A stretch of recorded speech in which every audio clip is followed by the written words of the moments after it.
Sa iba pang balita, malabo para sa isang mambabatas ang isinasaad ng ilang probisyon ng Bangsamoro Basic Law. Kaya naman nais niya itong paamyendahan. Alamin natin ang mga probisyong ito sa report ni Rema Peñaflor.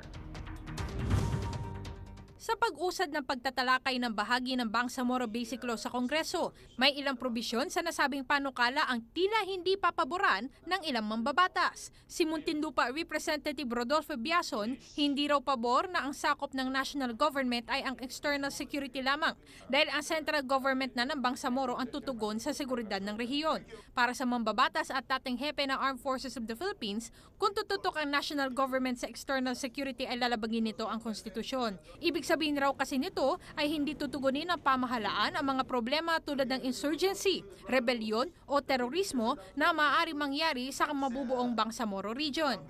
We would like to mention, however, that we believe that the Bangsamoro Basic Law also contains a key provision, Article 11, Section 15, expressly providing that the defense and security of the Bangsamoro shall be the responsibility of the central government. Doon lang po makikita natin na mukhang may kakulangan.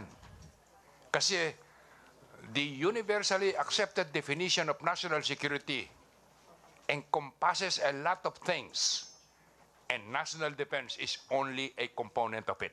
Hindi rin sang-ayon si Biason sa probisyon na ang Commission on Appointments ang mag-aaproba sa itatalagang pulis sa rehiyon. Labag umano ito sa saligang batas dahil hindi kasama ang kapulisan sa mga itinatalaga ng Commission on Appointments. Buong araw na isinagawa ngayon ang ikalimang pagdinig para sa Bangsamoro Basic Law. Kaya naman binusisi itong mabuti ng mga mambabatas para tiyaking walang bahagi nito ang lalabag sa saligang batas. Mula dito sa House of Representatives, ito po ang inyong kaibigan, Rema Peñaflor, para sa Newsite.